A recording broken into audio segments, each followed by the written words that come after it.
ক্রিসমাসের কিছু অথেন্টিক কেকের মধ্যে পড়ে carrot cake, fruit cake, orange pound cake.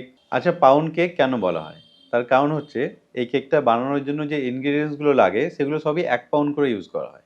যেমন 1 পাউন্ড ময়দা, 1 পাউন্ড চিনি, 1 পাউন্ড ডিম, এইভাবে যেটা তৈরি হয় সেটাকে পাউন্ড কেক বলা হয়। এবার বানাবো অরেঞ্জ পাউন্ড কেক।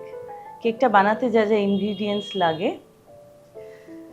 ময়দা, সুগার ডাস্ট করে নেওয়া, এটা হচ্ছে কনডেন্স মিল্ক, ডিম, এখানে এসেন্স রয়েছে, বেকিং পাউডার, বেকিং সোডা, এটা রয়েছে অরেঞ্জ জেস্ট, এটা অরেঞ্জ জুস, আর এটা হয়েছে বাটার। এবার আমরা মেইন প্রসেস শুরু করে দিচ্ছি। প্রথম আমি ড্রাই ইনগ্রিডিয়েন্টসগুলো শিফট করে নেব।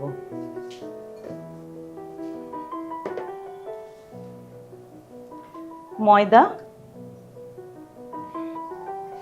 এবার নিচ্ছি বেকিং পাউডার,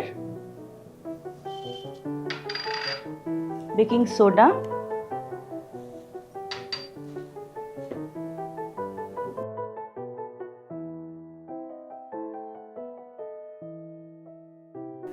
আমার ড্রাই ইনগ্রিডিয়েন্টস শিফট হয়ে গেল।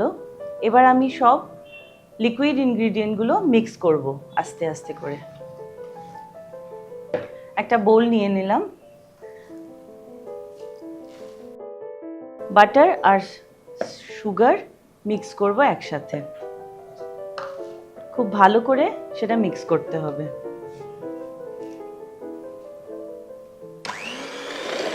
আগে আমি বাটারটা মিক্স করে নিচ্ছি।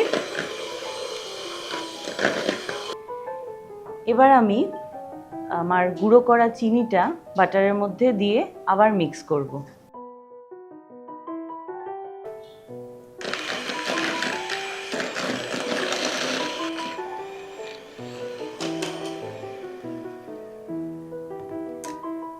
বাটার আর চিনি একসাথে মিক্স হয়ে গেল খুব ভালো করে।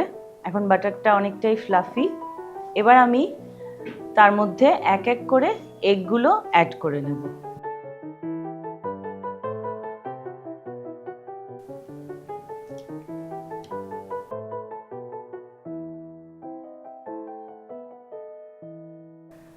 বাটার, সুগার আর এগ ভালো করে বিট করে নেওয়ার পর আমি কনডেন্স মিল্ক অ্যাড করব।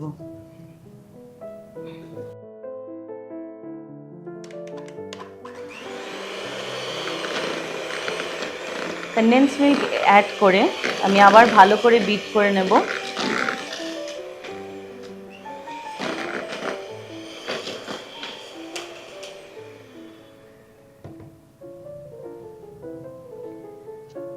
মিক্সচারটার সাথে আমি একটু অরেঞ্জ এসেন্স অ্যাড করে নিচ্ছি।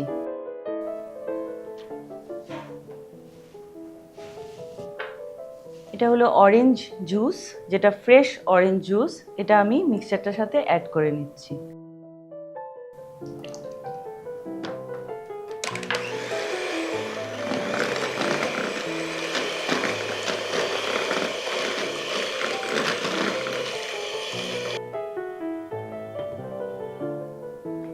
আমার মিক্সিং হয়ে যাওয়ার পর এবার আমি ড্রাই ইনগ্রিডিয়েন্টসগুলো আমার ওয়েট ইনগ্রিডিয়েন্টসের মধ্যে মিক্স করে দেব।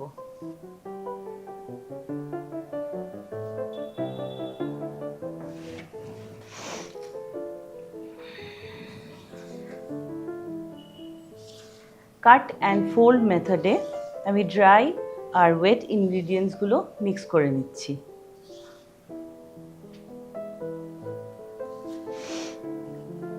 এবার আমি অরেঞ্জ জেস্ট একটু মিক্স করে দেব। আবার মিক্স করে নিচ্ছি কাট অ্যান্ড ফোল্ড মেথডে।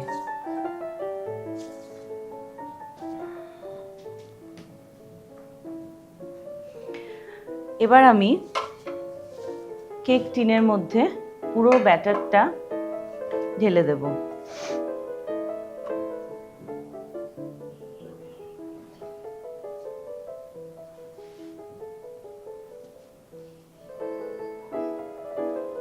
টিনের মধ্যে আমি ব্যাটারটা দিয়ে একটু 2-3 বার জাস্ট ট্যাপ করে নেব, যাতে এয়ার বাবলসগুলো বেরিয়ে যায়। আমার ব্যাটার রেডি। এবার আমি 180°C ওটিজির মধ্যে 30 মিনিটসের জন্য কেকটাকে বেক করতে দেব।